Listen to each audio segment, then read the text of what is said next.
the test, isn't that enough, God?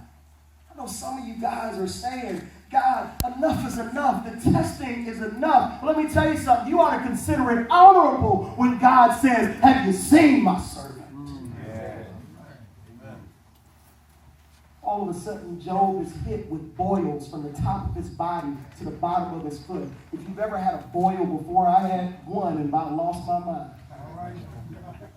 Can you imagine boils from the top of his body to the bottom of his foot? Can you imagine him screaming in pain? Can you imagine him moaning? The only person that's left with him is his wife. Let's see what his wife is going to do in chapter 2. Verse 9.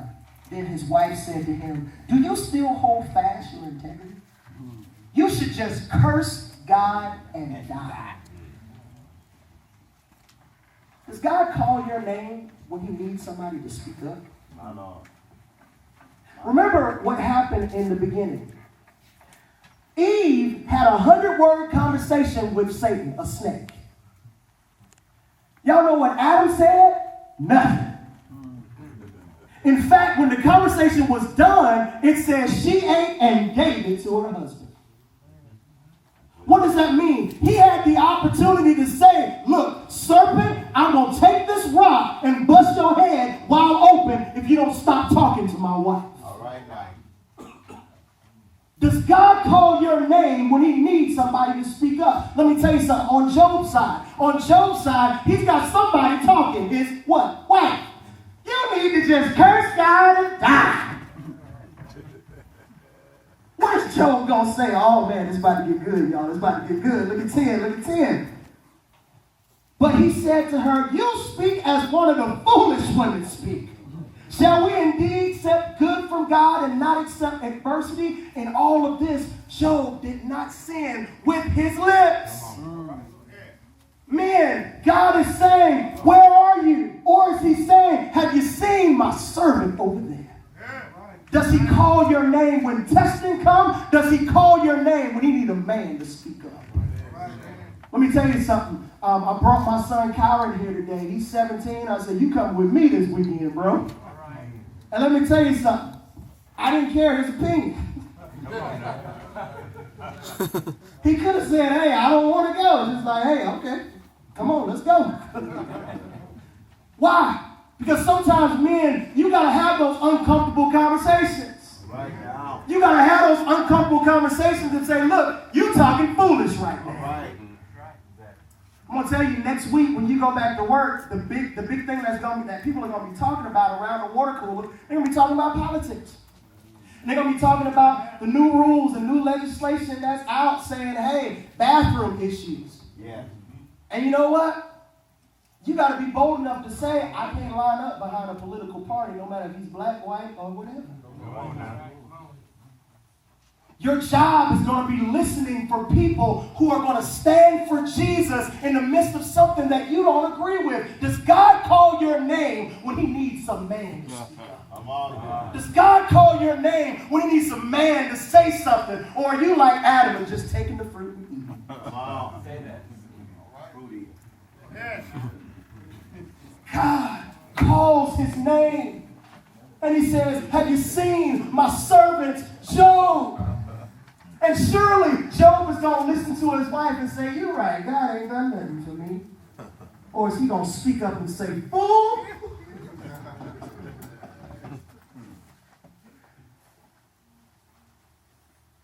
I tell you, men, God has given us an opportunity to speak into people's lives.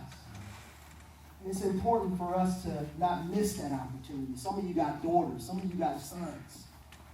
And I know sometimes daughters will bring some raggedy dudes in the house. And you just like, well, I better not say that. I don't want to, I got to choose my battles. No, you probably need to choose that. All right now.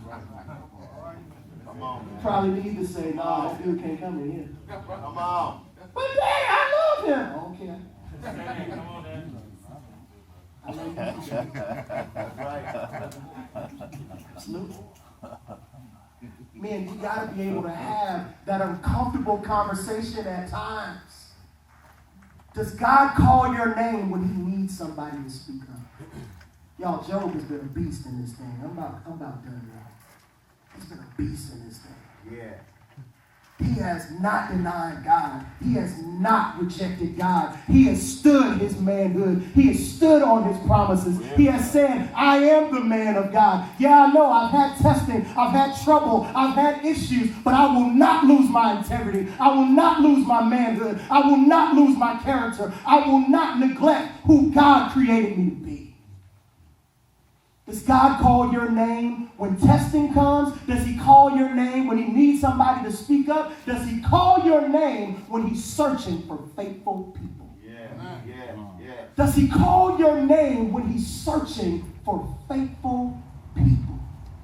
Let me tell you something. Throughout this entire book, God calls Job's name and he answers the call. All right. Throughout this entire book, you guys saw in Job 120, when Job lost everything, the first thing he said, I came into this world with nothing, I'm going to leave this world with nothing. Blessed be the name of the Lord. I will not sin, I will not blame God. When he lost his wife, what did he say? He said, you're talking like a foolish woman. Shall we accept good from God and not accept bad from God? I will not deny my God. When his friends made fun of him, in Job 6:9, Job cries out for mercy. But he says, I resolve to rejoice in my unsparing pain. I will not deny my God. When Job was alone and he needed encouragement, y'all know what he said in Job 17, 18, and 20? He said, my witness is in heaven. My advocate is with God. My friends make fun of me, but I will trust in the Lord. When Job almost gave up, he was beginning to lose trust. Y'all know what he said? Although he slays me,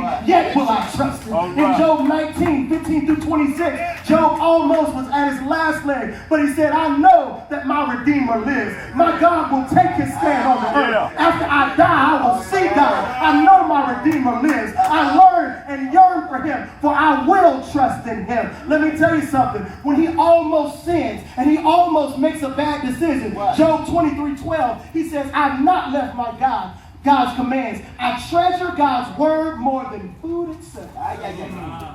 On and on and on. Job 27:3. For as long as life is in me and breath is in my nostrils, my lips will not speak evil. My lips will not speak deceit. Y'all know what he said? God, I trust you. I trust you. I trust you. I trust you. Okay. Satan looked real stupid by the end of this chapter.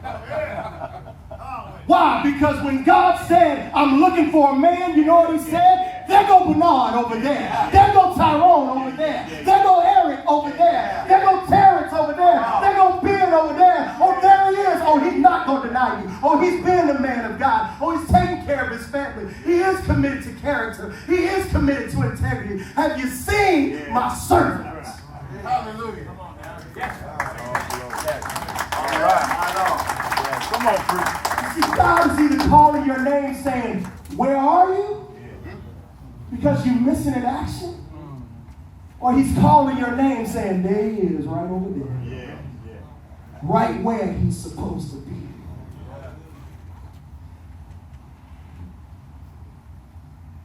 Sometimes things do go awry. But I heard Ben Lane say this on yesterday. He said, men, we're not the temperature, we're the thermostat. Come on. He said, we set the atmosphere. Come on. We set the atmosphere. You know, one thing I love to tell my wife is I got it. I got 4 boys.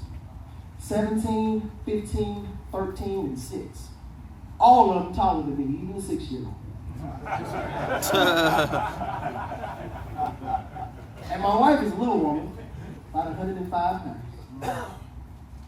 And sometimes I'm off at work doing my thing, and she's saying, Tez, you better get here and do something with your sons. And I remember one time they got to fighting, and she said, I don't know what I would have did if you wasn't here. You know what my wife loves to hear? I got it. And no matter how nervous she is, all of a sudden she says, woo, there's a man in the house. Sometimes a bug will crawl out, a roach or something. And she may be, I said, don't worry, baby. Sometimes something needs fixing in the house. Baby, I can't reach this. I said, don't worry, baby. Sometimes I remember a bill wasn't paid. And our lights actually got turned off. And she called and said, baby, our lights just got turned off. You know what I said? Don't worry. I got it. And even though the lights weren't on, you know what happened? She was like, woo, I'm glad you got it. You know why? Because men, we set the atmosphere. There's a reason why our babies are going off making terrible decisions. Why? Because a man hadn't stepped up and said, here's how things are going to be. All right, man. Come on. Does God call your name when there's testing? Does God call your name when he's looking for faithful people? Does God call your name when he needs a man to speak up? Oh, I pray that God calls Ted. I pray that God says, oh, have you seen my servant Ted?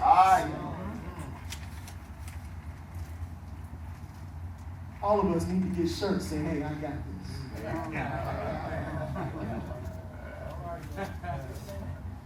And you know what I tell them? It's not because I'm Superman of anything, but it's because if God is for me, who can really be against me?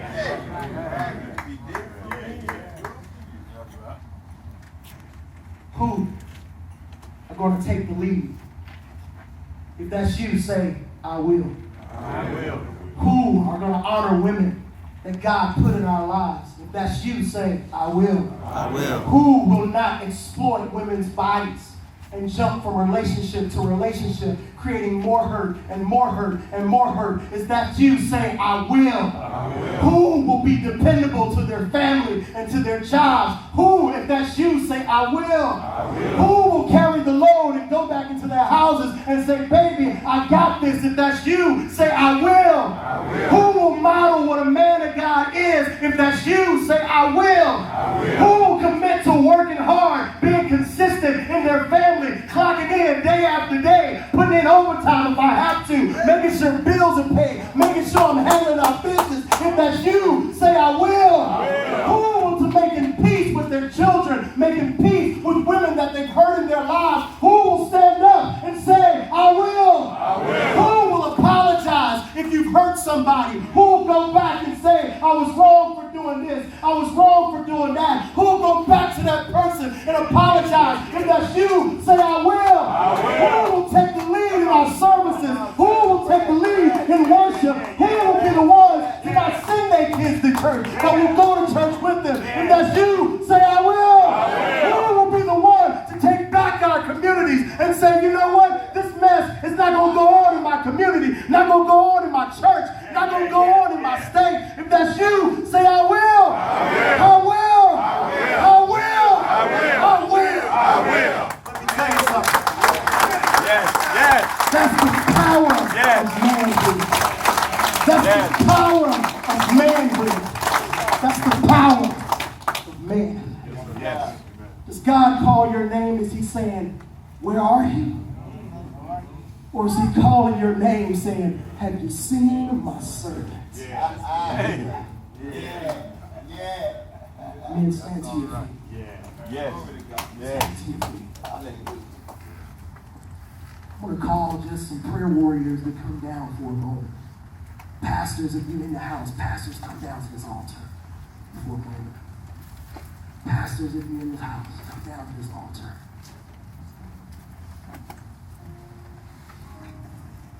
Nobody greater than God. Will. Men, our church got started as a basketball league. I always tell people we were a basketball league before we became a church. And the story that Jean told of this passage saying, you the competition, the only change in that story was I do still have a little bit of Negro in me. And when this guy said that, I said, I better get out of here real quick. I didn't know this was a Satanist church. He said, Doc, I wasn't saying all that. I said, that's exactly what you said. That's the only competition I got.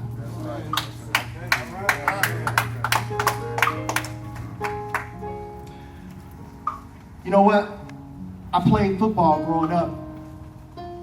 I played on some good teams and I played on some bad teams too. And I can remember this one game we played, the team was just awful. We were bad. And this other team was like the best in the conference. Y'all, they scored 50 points on us in the first half. We went back to the locker room and the fans booed us. And all of a sudden, we had to have a conversation with the coach. Now, if you're a coach and your team would just go 50 points in the first half, what are you going to say to your players? Our coach said, at least you now know that it is possible to score 50 points in one half.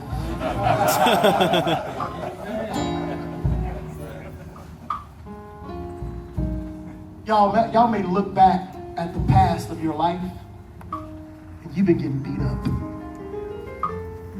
Satan has worn you out. This world has worn you out.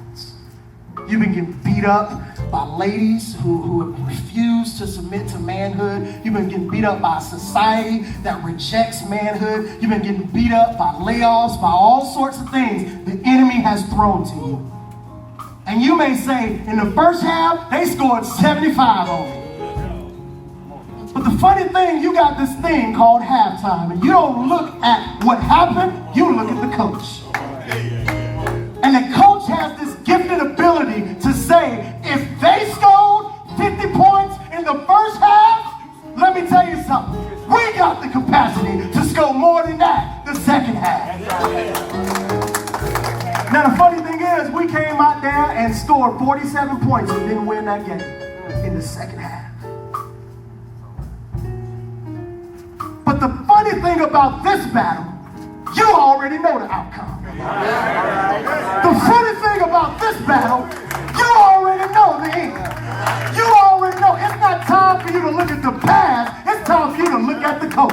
And you know who the coach is? That coach is Jesus. And Jesus is saying, let me tell you something. I already won the battle. But you know why? Because I went through 42 generations. I was beaten for your transgressions. I was crushed for your iniquities. But the chastisement of thy peace was upon him. But by his stripes, you'll be healed. It's time for you to focus on the coach. Let me come out there with you and win this game on your behalf.